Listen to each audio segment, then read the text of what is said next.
up, tricksters, and welcome to another episode of Chamber to Radiant series, a series where I'm teaching you my best Radiant tips, tricks, and strategies for Chamber. In the previous episode, we reached Immortal 2 with 164 rank rating, and today I'm going to show you how to carry every game even if your aim is not good enough. If you have any questions about Chamber, feel free to ask me down in the comments, or you can join my Discord server for professional Valorant coaching.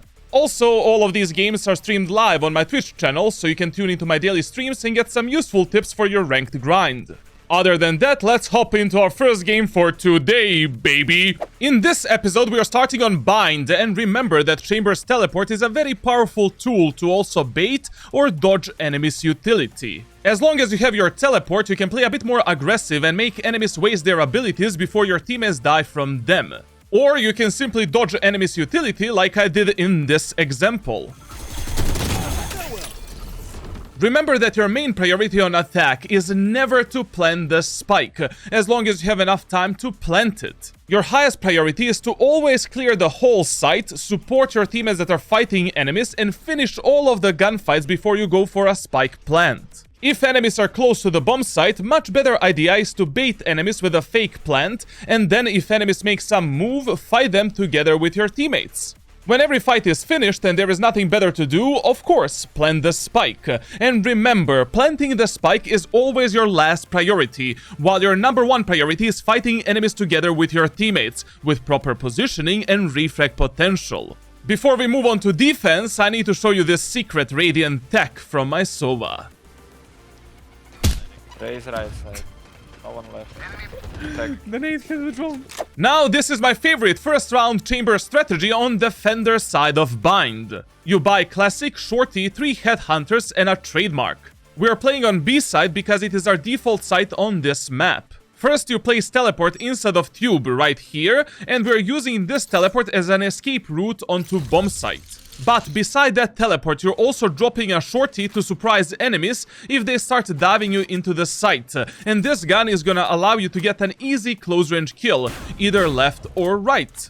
Then you place Trademark for B-Long right here, and our starting position is in the hookah. You are holding a tight pixel angle with a Headhunter like this and trying to get an initial pick, but you're not committing yourself into some pointless 50-50 gunfights. After you fire one bullet from Headhunter, you can take some kind of an off angle like this and try to delete enemies with one more bullet before you teleport inside of the tube. Remember that when you're doing this strategy, the whole point is to surprise enemies with a shorty on the bomb site, and you should never die before you teleport. Play a bit safer. If enemies decide to execute A site, simply reset your utility, and you still have a Classic with 3 Headhunters to retake the opposite site. Now let me show you how this looks like in an actual ranked match.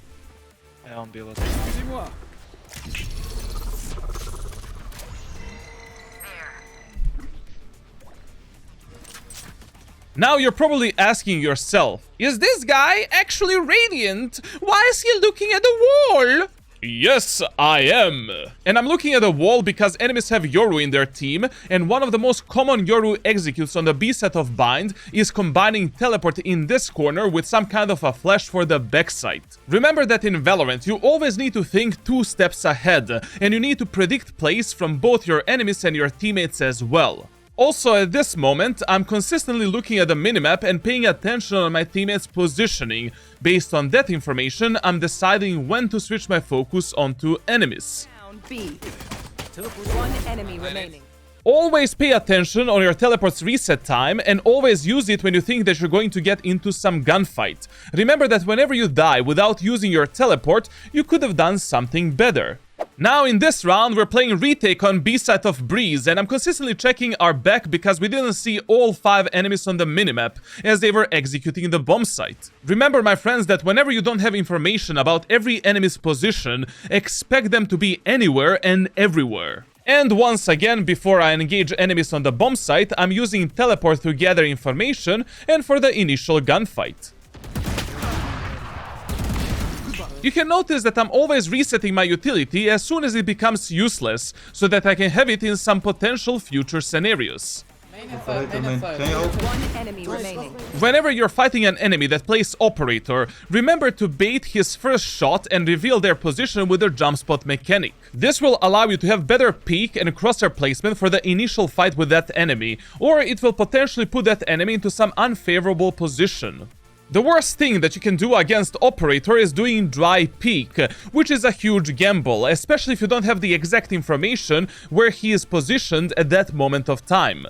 Before we continue, this video is sponsored by Exit Lag. This software allows you to automatically optimize your PC and internet connection in order to have the absolutely best performance for Valorant. So if you have high ping, packet loss, or you're experiencing some in-game stuttering, Exit Lag might be the right solution for you.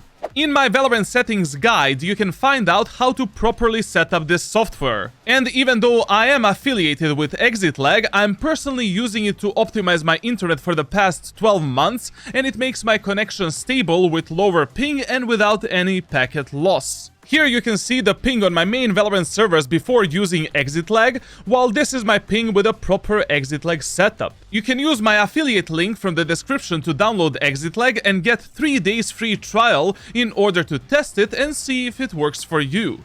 Now on Split, one of the most common plays that ranked players like to do on defense is jiggle peeking A main or B main areas of the map for info or to get an initial pick and more space for their team.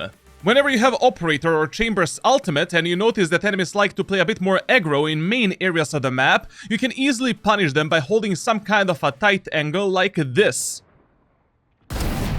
When you're holding such a tight angles, and generally when you're playing Operator, reaction time, crosshair placement and your vision placement are extremely important. When it comes to crosshair placement, you always place your crosshair for the furthest enemy peek. So if enemies are peeking from right, we place our crosshair a bit more towards left side, so that we can react on their movement no matter if they decide to do some kind of a wide or jiggle peek. We are basically letting enemies run into our crosshair if they go for a wide swing, and we can do some small micro corrections if they go for a jiggle peek. When it comes to our eyes placement, you're never looking at your crosshair when you're holding angles. Instead, you're always focused on enemies and searching for the very first pixel of their outlines. Essentially, you are reacting to changes of pixels and colors, instead of reacting onto your crosshair and actual objects. And in order to hit these type of shots, you need to train your reaction time both in aim trainers and in the actual game. The aim training routine that helped me the most when it comes to developing my reaction time is my Ultimate Aim Labs playlist that you can find in the description of this video. But if this video reaches 2000 likes, I'm going to share with you my brand new Kovacs routine that will help you with raw static aim and reaction time as well. Now, whenever you make true numbers advantage, the best idea is to reset the round. Regroup your whole team towards some main area of the map and execute that bomb site as if the round has just begun. This will give you the highest chances of winning these type of rounds on a raw refrag potential, simply trading numbers like you do in chess. And always remember to place your trademark to cover the flank, while this is the best one that you can do when you're executing B set of Split. Backside. They found my trap. I've got your trail. Had your fun. My turn. Unfortunately, in this round I had to deal with enemy Sky because she was already way too close behind us, and if I didn't kill her, enemies would have made a Subway sandwich out of us. But I also trusted my Radiant teammates and I thought that they're going to play a proper refrag game, which as you can see doesn't happen even in high elo lobbies. Last player standing. One enemy. When you're playing 1v1 post plants, always remember that enemies are the ones that are under the pressure. Just relax, take your time and don't rush into some pointless 50-50 gunfights. In these type of scenarios, your main priority is to make that enemy waste as much time as possible, so that he doesn't have enough time to defuse the spike. Remember that you can win these rounds without even firing a single bullet, so think, Mark, think! Now, whenever you end up in numbers disadvantage and your teammates are rushing into enemies like angry gorillas, you need to play a bit more aggro as well and try to go for some surprise outplays. I'm a good shot. Unfortunately, in this 1 vs 2 clutch, I made one huge mistake. No. I had no idea where is enemy Cypher, but I did pre-assume that he might be close to that tower smoke. So instead of rushing enemies like a boosted gorilla, I should have kept my location a secret and played this round much slower. I had over 70 seconds to pick up and plant the spike. There was no reason to reveal my location and to end up in this crossfire. Remember that most of the times, if you play these clutch scenarios a bit slower, where you clear every angle one by one and you avoid crossfire positions, you will have 10 times higher chances of winning these type of rounds. And most of the time, enemies are going to make some kind of an undisciplined mistake and they won't play on a proper refrag potential. Such as in this example, Cypher was completely isolated from his Reyna. Moral of the story is to take your time, never play Valorant based on your emotions, and once again, think Mark, think. Now let me show you one of my favorite aggressive chamber setups on Defender side of Sunset that you can also use in the first round. If you are the only sentinel in your team, you need to buy the trademark that you place on top mid, and I've explained why in the previous episode of this series. So I highly recommend you to hit that subscribe button right now if you don't want to miss some important information for your rank grind in the future videos. Now we start in market and we place our teleport on top of this off angle. Remember that you always want to maximize the efficiency of your teleport on both attack and defense. So this teleport instantly grants you another angle from which we can take some safe fight with our enemies. Immediately as the round starts, you close the market doors to bait enemies into thinking that you're playing passively, but we're actually going for an aggressive play on mid. Also remember that market doors should always be closed when your team is not fighting for mid control, and when you're rotating from B to A site.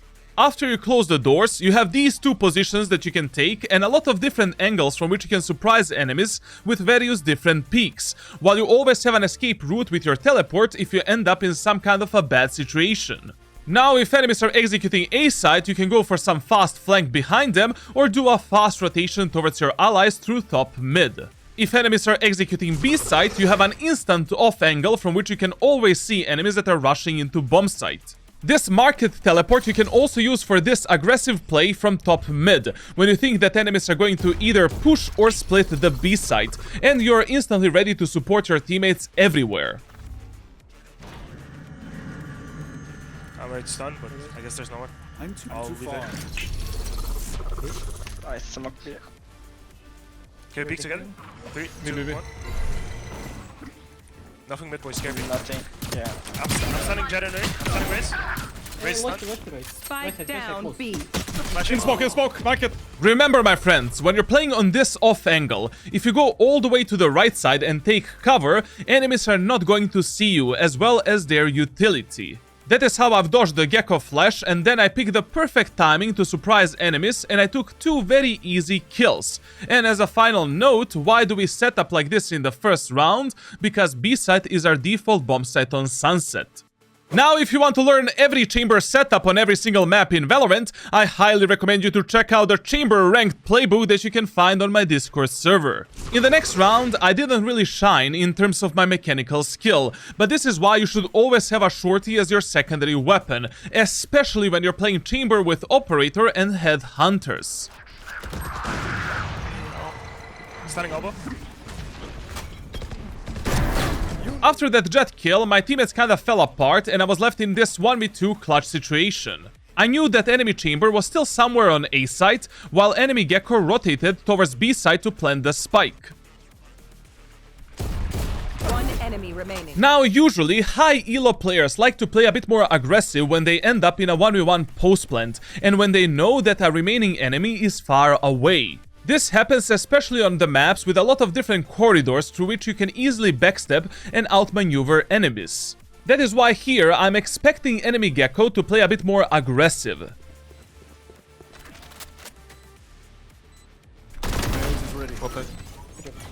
Another outplay that I did here is faking my footsteps towards CT, and that is why enemy Gecko didn't expect me going through mid.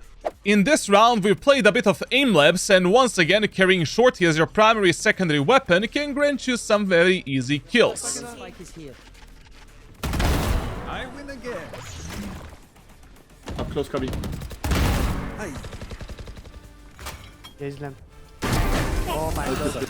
Also, on defensive bind, in the hull by rounds, Judge with Headhunters is a deadly combo which I don't see a lot of players actually abuse.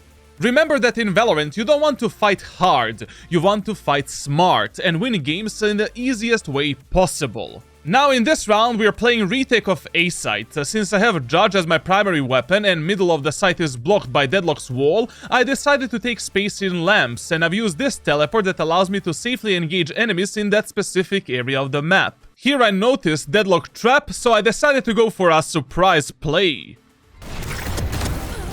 If I shot this Deadlock trap, she would have been ready for a fight and she probably would have positioned in a different way. Also, when you have shotguns, this is the perfect movement to close the gap with enemies in the lamps, and this play was not that risky because I still had my teleporter to escape. Last player standing.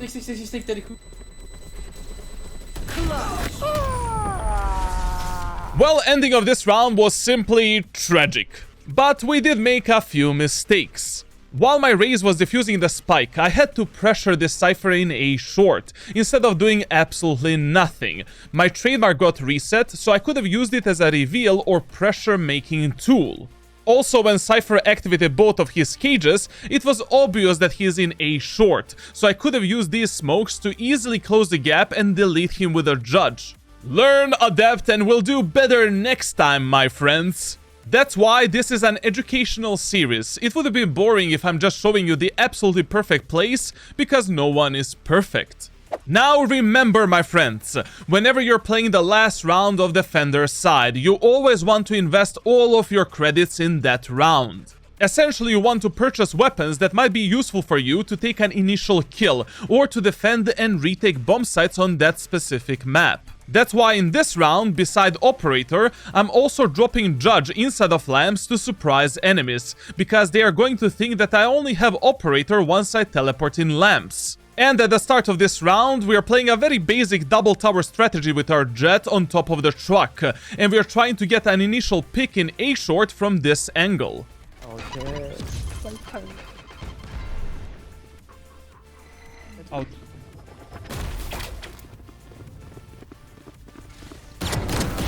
Here I didn't want to reload or pull out the Grevnet because I didn't know if any other enemy is close to the lamps, but once Cypher's ultimate revealed enemies, it was the time to make some kind of a move.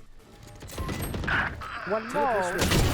When I was exiting lamps, I should have used my teleport to engage enemies. Remember, my friends, always pay attention on the reset timers of your utility.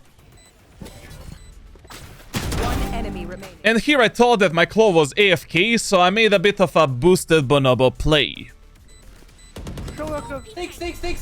Destroyed. Last player standing. No one else could do this. Sorry, my bad. Last player standing. I thought that my claw is AFK, but I made a mistake. I should have I should have held the fuse there. Like that, always in these clutch scenarios, you always hold the fuse, bro. Always.